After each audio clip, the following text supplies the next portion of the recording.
So, so my name is Feng Li, and I'm working as a lecturer and a lecturer in School of Physics in the University of Sydney. And here is my presentation. It's about on how to prepare the high-yield, high-quality epitaxial perovskite sensing crystals. So I'm also working as a member in Sydney Nano Institute and Australian Center for Microscopy and Macro Analysis. So those two institutes provide many support for my research. So here is my slides. So at the beginning, I will give some introduction on the highlight perovskite materials, and I will also introduce how to prepare the single crystal perovskite and the thin single crystals. So, and then I will give the detail on my main research on solution processed epitaxial method for perovskite thin single crystals and the application on the transistor device.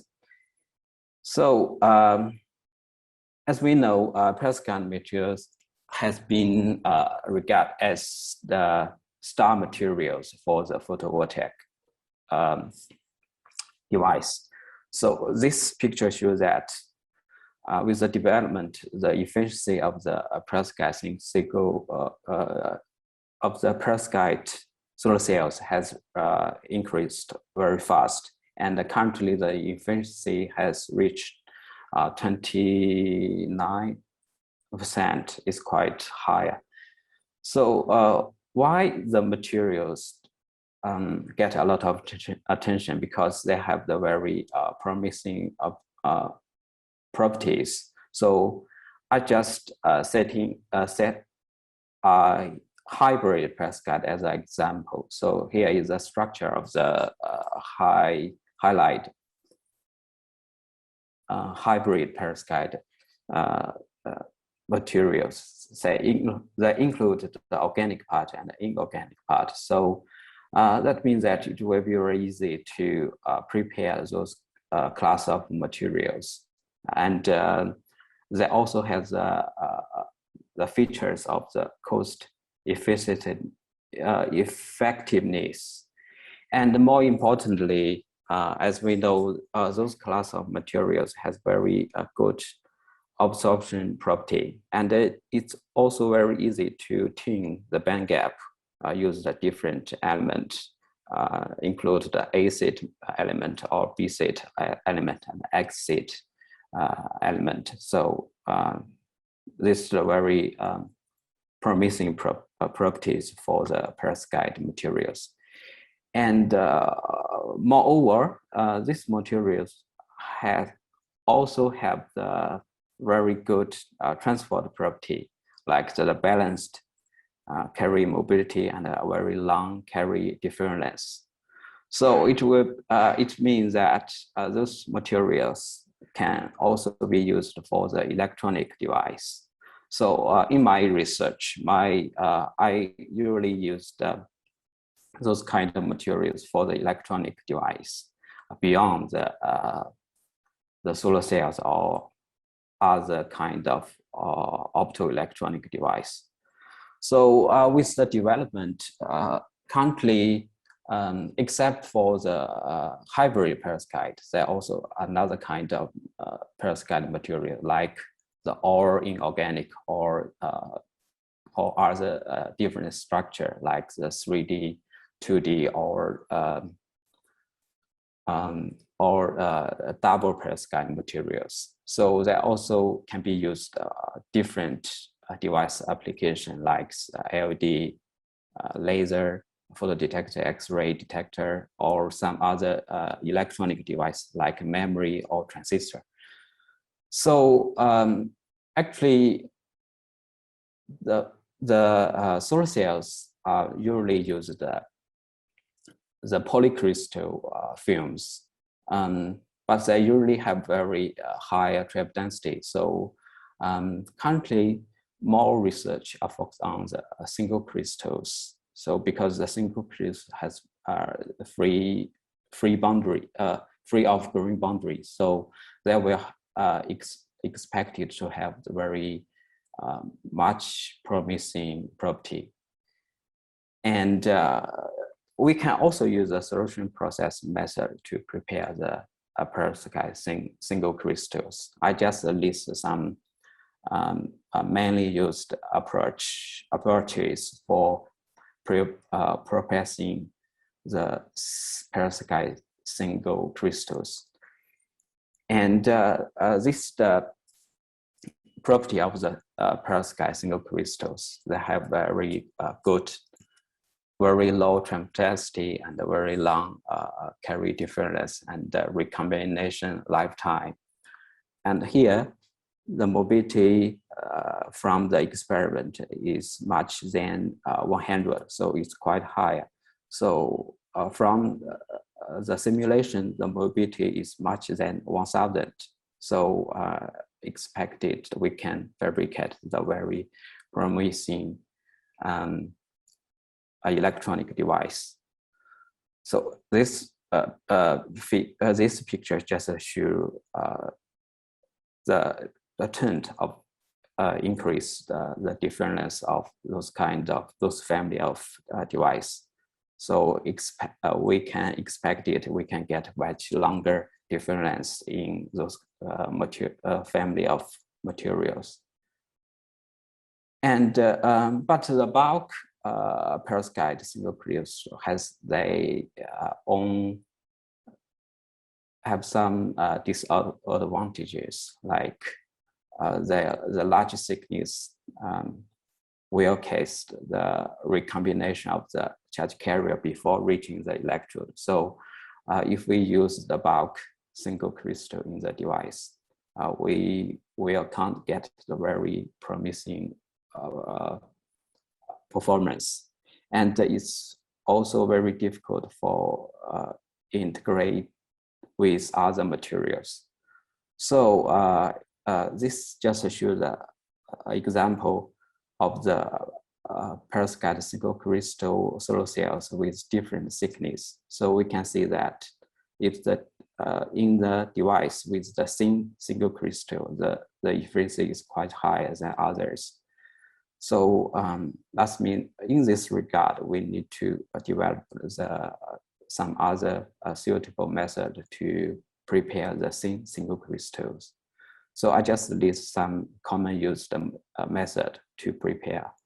So that from here, we can see that the space confined method is the main method. So, but those methods didn't show that they can prepare the epitaxial single crystals. So the trip density, because the sample is quite thin, and if they don't have the surface property, the trip density will be quite high. So that will be also not good for the device performance. So the epitaxial samples have very good advantages. So like they will have the atomic perfection matching with that of the single crystal substrate, and also with the high crystal quality and the high phase purity. So currently for the inorganic materials, those figures show that the common used technical, the common used method to prepare the epitaxial sample, like the MB or a CVD or PLD. But those methods usually require very complex equipment and also need a particular environment. So in our case, we just use a solution process method to prepare the epitaxial perovskite material. So here is the detail. We just use the hot plate and also use the space confined stretch to prepare the epitaxial perovskite single crystals. So, but we need to select a particular substrate like the STO, which with the particular perovskite structure. And this shows obtained thin perovskite single crystals. We also check the surface of the thin single crystal there with a very smooth surface. And we also use the XRD and the polar XRD to check the epitaxial property. They clearly show that we can get the epitaxial perovskite single crystals. But from the polar XRD scanning, we find that the obtained epitaxial perovskite single crystal has 4 kind of in-plane structure. So this is the detail. So that have the different in-plane matching relationship between the sample and the substrate. So we also use the STM to check the epitaxial relation between the sample and the substrate. So this shows the detail. So yeah, we also try to understand the mechanism of the epitaxial growth process.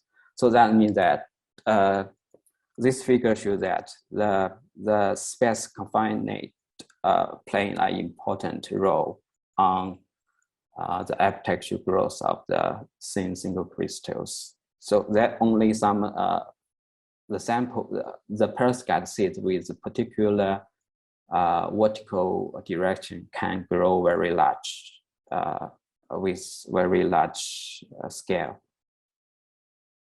And we also try to use the obtained single crystal as the active layer in the transistor device. So this is the structure of the transistor device.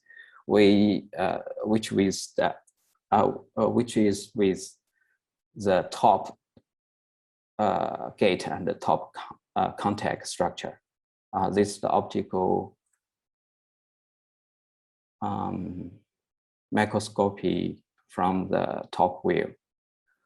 A field effect sensor is a very common device. This is the mechanism. We just use the gate to control the current from the source to drain. And here is the device performance. And we also check the stability of the device. We measured 22 times. They already get the similar transfer curve. So here just show that the on-off ratio is quite high, more than 10 to 5 power, and the mobility is much better than the organic field effect transistor. Yeah, we also compare our device with other